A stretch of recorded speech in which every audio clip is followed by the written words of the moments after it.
Good morning. Welcome to Diane's Kitchen. Once again, we are doing a remote, which always has problems, but we're working on overcoming them. Ben seems to do a better job at this than I do, but here I am, Diane's Kitchen. It must be Thursday. First of all, we would like to thank our continuing supporters, our sponsors. They are just wonderful. Greenfield Physical Therapy is still open, but only for post-surgery physical therapy.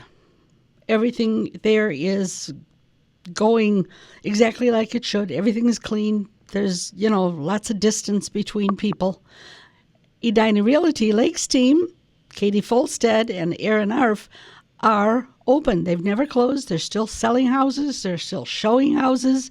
You might want to give them a call. Ask them a question. Ask them any kind of question. They know what they're doing. Hopefully, the governor will rescind the physical fitness rules that they might be open soon. And when they do, you will be amazed when you see, especially the Shell Lake Gym, completely repainted. Everything is scrubbed within an inch of its life. Even the plants in the shop have gotten all a redo. So stop when you can. When it's open, you won't be disappointed.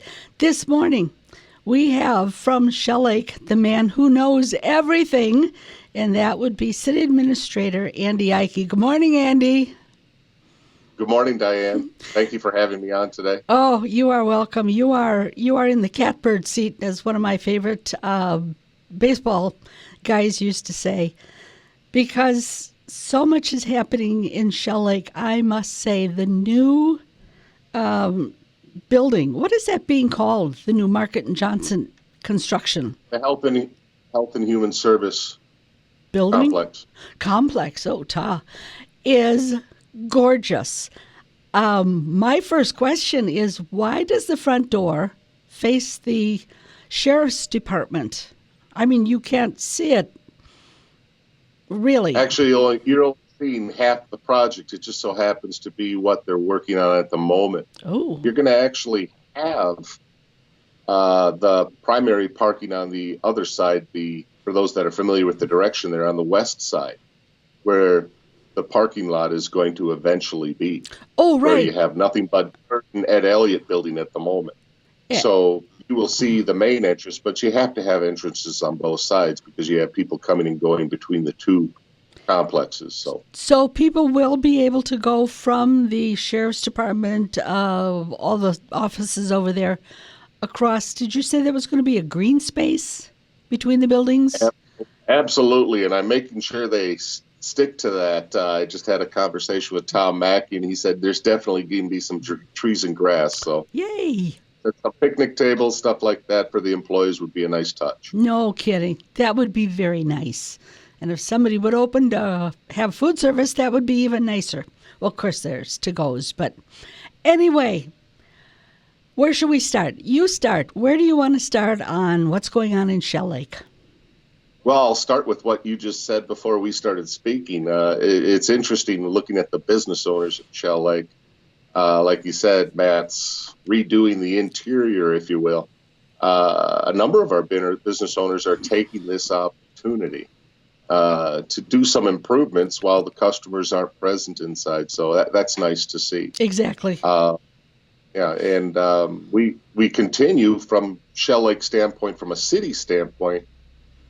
It's in a lot of ways business as usual. We're kind of showing that all the employees we have were already essential, and we already knew that. There's a lot of things we still have to do when springtime comes. And we've been able to do that while respecting social distancing and keeping our employees as safe as possible. Good. One of the trickier aspects, of course, is this election season.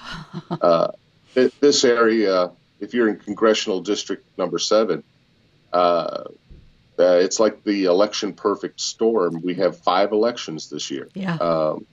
And we just got done with April 7th, and May 12th is a couple weeks away. Right.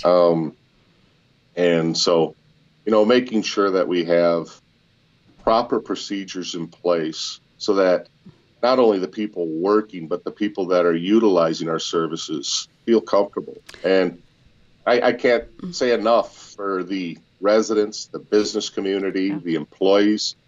Just a wonderful job Shell Lake's done in respecting everybody's distance and concerns, and just really doing a great job.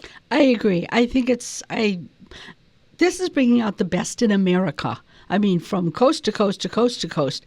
It's just amazing how industries that used to do something totally different are now making masks. They're making ventilators. I mean, they made a car yesterday, and today they're making ventilators. Ladies from home, 12-year-old 4-H kids are making masks. And I mean, this is the best part of America. It's like World War II. We're coming together for a common cause. I like the extra time I'm getting with my teenagers. I don't know if they agree completely with me, but right. We've gotten out board games and all kinds of good stuff. So nice. I'm hopeful that we can get through this sooner than later, just so that they can get back to a normal life, because it is tricky to spend too much time with your parents when you're 15 years old. Yeah, right. It's not on their list of things to do, most of them. Right. Some of the questions that I had with like the new buildings and stuff, when is the target date for moving into these buildings, and has it changed a lot? Because wasn't it September-ish that the buildings would be finished and everybody would be moved in? And yeah, and believe it or not, if you were to watch, they are still working in there. They're working on the fascia right now of the entryway, and their hope, last I heard, was possibly a 2-week delay from their original September 22nd move-in date.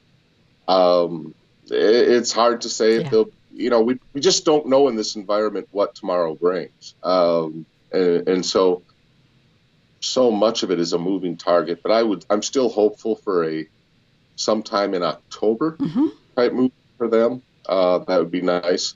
The city's still moving forward with its construction of the 3rd Avenue, which abuts the southern edge of that property. Right. And of course, we got a grant for that, so that helped out quite substantially.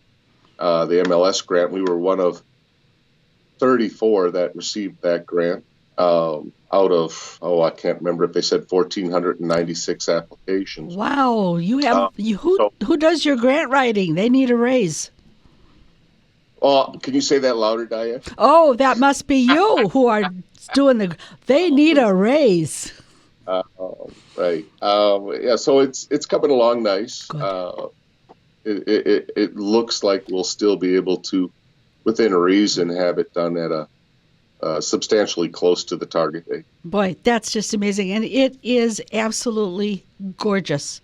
It is so beautiful. I like that little thing on the top. What is that little thing on the top? Is that offices? Is that the executive floor? Is that the pool? It's the pool, right? One look at it, and you realize that if it was executive offices, no one would like the executives because there's no windows. Never noticed believe that. Believe it or not, when you're looking at a structure of that size, because let's remember, you don't see the 3rd floor, which is underground. Oh, right. That's all your HVAC type equipment, your furnaces and so forth, that actually keep the building going. So there's nothing exciting about it if you walked up into that room, other than it's where they have the stuff that keeps us hot and cool in the summer. Isn't it funny? Years ago, it was always in the basement.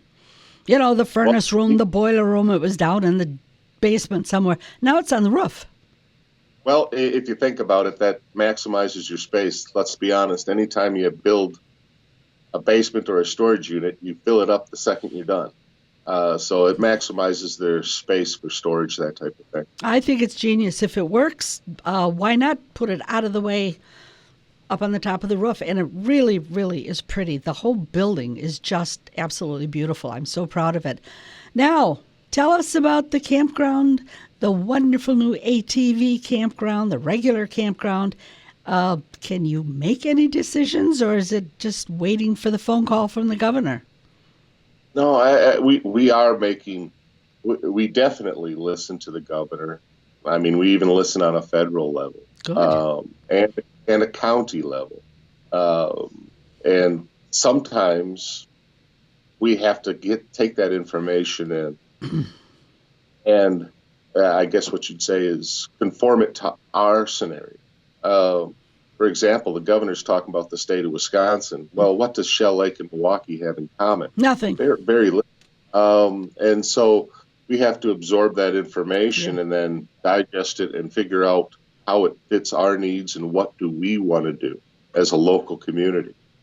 The campground was fairly significant discussion by our city council and the mayor.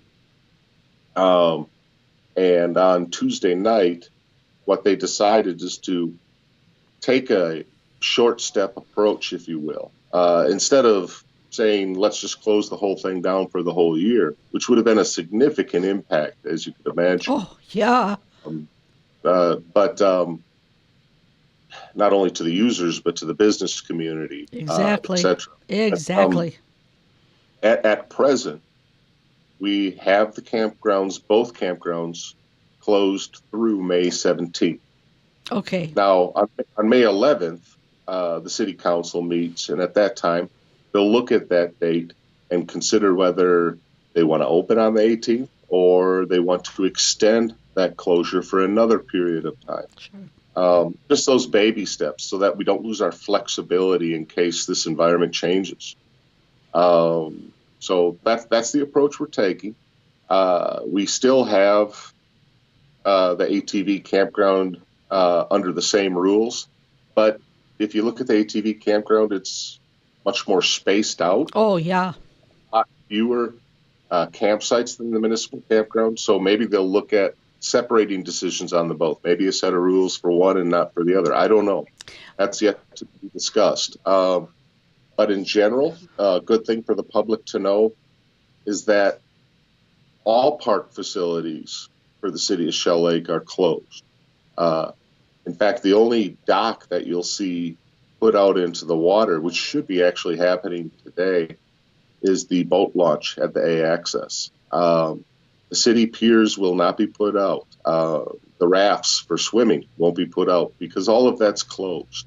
In fact, as of right now, we don't have a lifeguard program. We only had one returning lifeguard from last year that's certified. And the new applicants for the position can't get certified because that service isn't available right now to get them certified.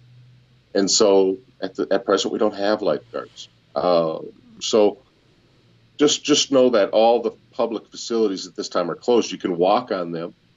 We ask that you be spatially distanced, no parties, but all our rental facilities are closed, that type of thing, until further notice. So we'll, again, like the campground, though, we'll continue to monitor it truthfully on a day-by-day basis. The amount of information that comes through my office it's hard to keep up. I definitely have waxed up on my reading lately and conference calls, but And I think that's the hardest thing about this virus is rules change every day. Just when you think you know what's going on, it's no, we've changed it. I mean, restaurants. I was just appalled when on a Friday, everybody's getting ready for fish fry, they get the notice that in 3 hours they had to be closed. 3 hours to close a restaurant? You know, food's got to go somewhere. And if it doesn't go out to the public, it gets thrown away or given away. And everything is so iffy. I mean, like the campgrounds. I can see where even at the, what is it called, municipal campground, you still have common bathroom facilities. So that's a place that even though you might socially distance in your own little camp area, the bathrooms are where you're going to meet people. Oh, right. And that's the details we have to look into. I've done some research on not just local campgrounds, but campgrounds throughout, because there's a pretty good national organization as it relates to camping. It's pretty popular. Oh, yeah. I mean, some campgrounds where they'll open up, but since they already, like us, have water, sewer, and electric for every single site, they've decided not to open up the bathroom and tell the campers that if you're coming, you have to use your own private, personal utilities, if you will, if you're going to camp. Sure. So that's a possible solution. When we open Sure. up, it might not be like you normally see us open up. It might be under a different set of rules. Well, and I think it was genius a couple of years ago. The campground upgraded all their sites for the big boys who pull in all the time. I mean, you see tents not as much as you used to. You see pop-ups not as much as you used to. Now they're all these big, 50-foot rigs with slide outs on each side that are self-contained. Yeah, you look at the new ATV campground. Some of the sites have pull-ins that are over 100 feet long. And the funny thing is when you see the customer come in, they pretty much take up every inch. Yeah. So, wow. And so I don't forget, back to the A access, which of course at this time of year becomes the only access for the public to the lake. That's the one by the campground. We are still going to have the inspectors. Oh, good. That decision was made Tuesday night too. We're going to set it up where that'll even change a little bit. For example, the inspectors, who are usually very helpful in assisting people in launching their boats and so forth, unfortunately, they won't be able to do that part. Oh, right. They'll be inspecting the boat, but there will be no human interaction per se. And that way we're still watching for any invasive species that are coming in and out of the lake, but at the same time being cognizant of safety first for our employees, which is critical. So that program starts up this May, actually very shortly here. Yeah. In May, the weekends, and then in June, it's 7 days a week from 6 a.m. to 8 p.m. every day. I think that, too, was amazing decision, because look how clean Shell Lake is. That's a lot of water. And yet, by diligently checking, it's staying clean and clear and all sorts of... What all do they look for when they check the boats? The zebra mussel? Well, primarily invasive species. Do we have a lot? No, that's what we want to keep it. Right. Believe it or not, zebra mussels, it's been found. We still look for them. In fact, a couple of years ago, we had a boat with zebra mussels that we had to keep from going into the lake. However, I know for fact from the scientists with the correct letters behind their name, informed us that zebra mussels, it's almost impossible for them to exist in Shell Lake because of the level of our calcium. Oh. We're still looking. There's those nasty invasives. The worst one probably being Eurasian milfoil. Oh, that's right. They're always on the lookout for that, and our inspectors are thoroughly trained. Lisa Burns with Washburn County. She's amazing. Every year she does a wonderful job. But they're looking for any kind of invasive species, to be honest, and they're also checking to make sure you aren't transporting water from another lake. Sometimes people make the mistake of putting lake water around their lake. Well, we don't have any water when you come to our lake. And we leave the lake, we make you empty our water. So there's a number of aspects to the job they have to control. Okay, you're breaking up. I don't know what you can do on your side, but I remember that so many people from out of state and even around Wisconsin that would come up to Shell Lake, they would be originally kind of offended that they were being checked as though they were bad people. And how many of those people have since come to Shell Lake and ask, how do you do it? How can we set something up for our lakes? You guys are onto something really genius here. I think that's the highest compliment, that they're looking at their lakes going, I think we've got to do something, and Shell Lake's got it right. Well, actually, I think in the state of Wisconsin, we're considered one of the poster child for invasive species because, yes. Literally, like I said, June, July, August through Labor Day, we go from 6 in the morning till 8 p.m. 7 days a week. Mm-hmm. But we have a unique situation. Number one, we have residents that live on the lake that it's very important to them. Yes. Take it seriously, support. But at the same time, we have the luxury of this large lake, but only one public access. Yeah. So we can create somewhat of a bottleneck and people don't have options to skirt around the law, so to speak. Exactly. So that helps out a ton. Yeah, before there were how many accesses to the lake? Quite a few, weren't there? 8, 9?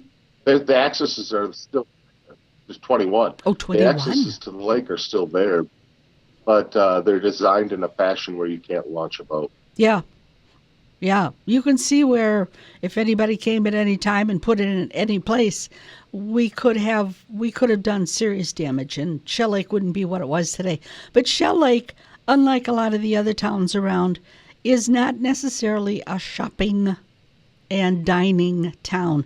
We're more the come on up, throw your keys on the counter, enjoy yourself. The lake is free. We've got places to shop if you want to shop.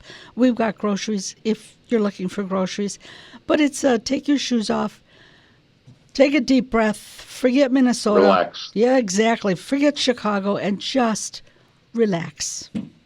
And I think you guys are taking really good care of the town and care of what's going on. What else is going on we need to know? Thank you.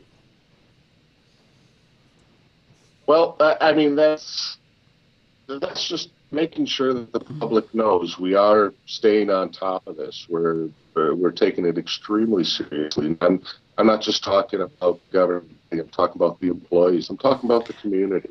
And so I would just ask, because we have a large number of people that their second home is here, their vacation home is here. And I understand the desire to want to be here. All I ask is that if you're one of those residents, that you respect the governor's suggestions that when you do arrive, you kind of self-quarantine for 2 weeks, right. and then introduce yourself into our community. I mean, right now, knock on wood, we don't have any cases here in Shell Lake. Right. And I think we want to keep it that way. Both the people that are coming back and the people that are already here. So I guess my advice there would be, if you're coming from out of state to a vacation home, please do your best to self-quarantine as much as possible. Right. And we'll get through this together. Yeah, I'm sure we will. It's amusing to go to the grocery stores and see people with deep tans who you know is not from the Shell Lake or Spooner or Washburn County sun. You know they have been somewhere all winter.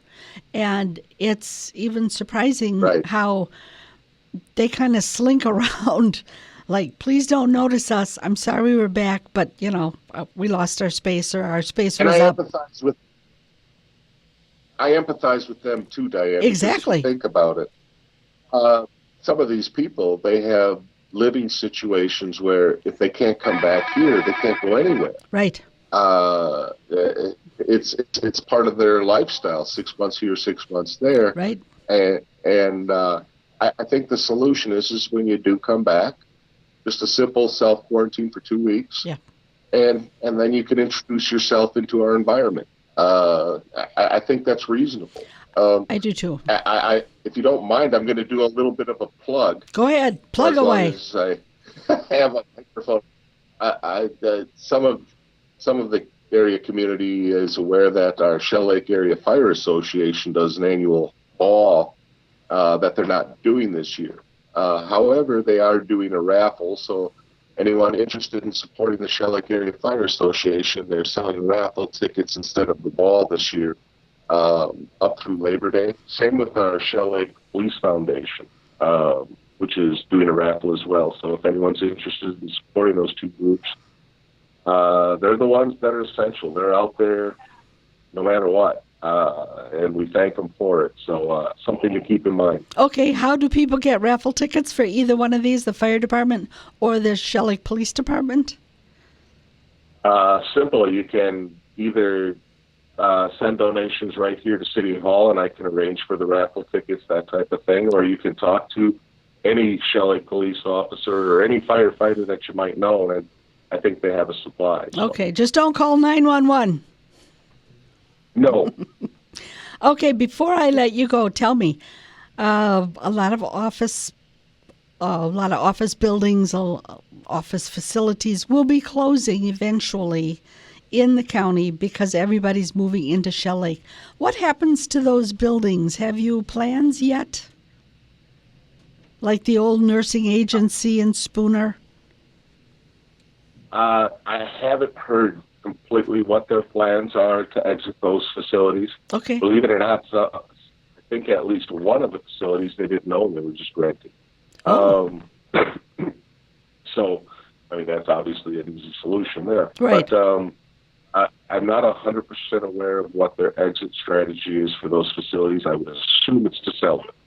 Yeah, I would think so. Although some of those buildings, I know the nursing agency has been there since, forever.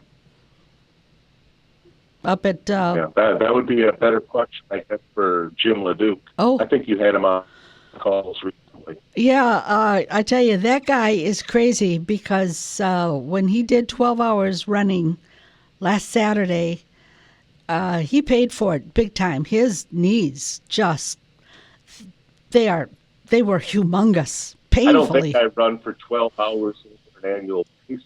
No, I don't think I could run across the room, but he gave it his all, and thank goodness Community First Washburn County garnered a lot of money because of what he did. And their program, I think, is going to be starting in May, where they go to restaurants, make hot meals available to the public, thereby supporting 14 restaurants and the community.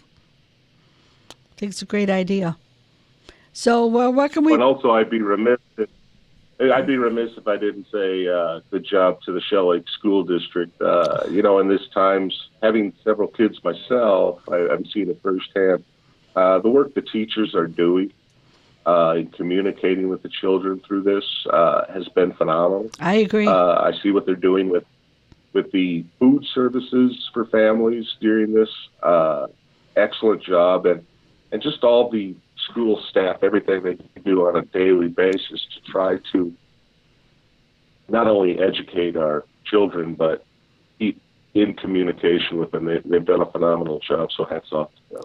I agree, and I have a daughter-in-law who's a teacher, and I said, is this difficult? She said the difficult part is when you have a child in a class that doesn't really want to be there, doesn't really want to learn to care, it makes it even harder when you're doing this telecommunication with them, especially if they don't live in a house that has parents that encourage the child to do better.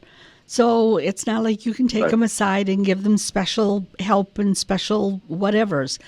These kids are suddenly off on their own, and I think it's going to be a make or break for a lot of these kids. They're either going to have to kick in or who knows. But it's a tough job to be home, but not to be home. All of a sudden to be working from home.